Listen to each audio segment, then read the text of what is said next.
And one of the great things about human species is that we have this remarkable organ, the brain. La tête dans le cerveau. Biologie, cervelle, synapses, neurosciences, physique.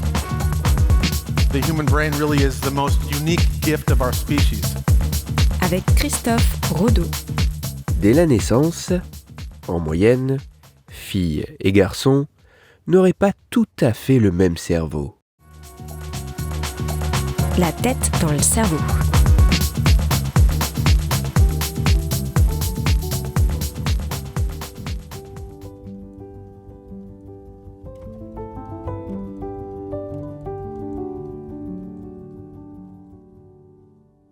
Il est assez bien établi qu'en moyenne, sans pour autant être diamétralement opposés, il existe des différences tant dans l'anatomie que dans le fonctionnement du cerveau des femmes et des hommes. Mais dans le même temps, il apparaît également que le cerveau a la capacité, via un mécanisme nommé la plasticité cérébrale, de pouvoir se modifier tant anatomiquement que fonctionnellement, en fonction notamment des expériences que nous vivons au quotidien. Or, il s'avère que nous évoluons dans des sociétés qui, en moyenne, ne nous traitent pas de la même manière si l'on est un homme ou une femme. Alors, est-ce que les différences cérébrales qu'il est possible d'identifier, en moyenne, chez les femmes et les hommes, ne sont-elles pas uniquement dues à ces éléments-là qui, petit à petit, façonnent des cerveaux différents entre les sexes?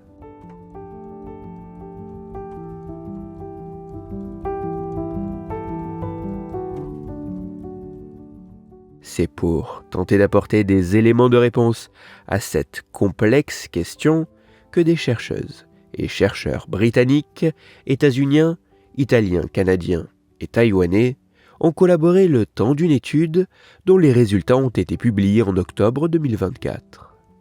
Pour leurs travaux, à l'aide d'un examen d'imagerie par résonance magnétique, les scientifiques se sont intéressés à l'anatomie du cerveau de plus de 500 nouveau-nés, composés à parts quasiment égales de garçons et de filles. Un examen qui a eu lieu dans les 28 premiers jours de la vie de ces enfants, et même lors de leur toute première semaine d'existence pour plus de la moitié d'entre eux. Un délai si court après leur naissance qui, plus que vraisemblablement, exclut que l'impact de la société puisse se faire sentir et laisser sa trace sur leur cerveau.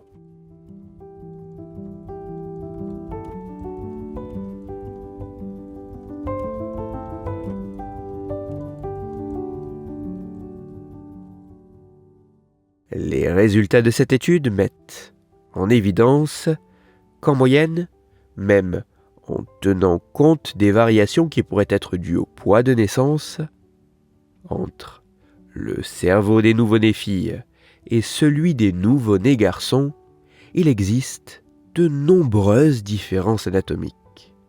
En effet, il apparaît qu'en moyenne, à l'échelle globale du cerveau, le volume intracrânien et cérébral des garçons est plus important que celui des filles. Mais ce n'est pas tout, car, toujours en moyenne, les filles présentent un volume de matière grise au niveau du cortex cérébral plus important que les garçons, et les garçons présentent, eux, un volume de matière blanche au niveau cérébral plus important que les filles. Et à un niveau moins global, cette étude met en évidence un certain nombre de différences à une échelle plus régionale.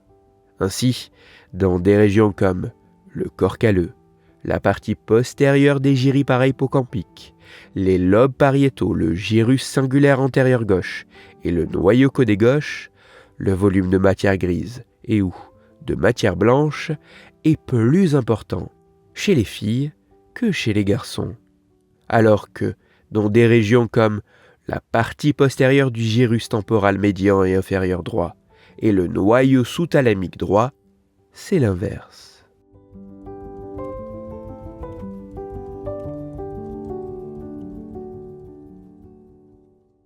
même si ces résultats ne mettent en évidence que des moyennes qui demandent à être confirmées par d'autres études sur des individus au profil différents et en plus grand nombre, le tout avec des mesures plus diverses, et même si des différences anatomiques ne présupposent pas obligatoirement de différences fonctionnelles, il apparaît qu'il existe des différences significatives dans la structure du cerveau entre les femmes et les hommes, et ceci dès la naissance, avant même que la société n'ait pu laisser sa trace.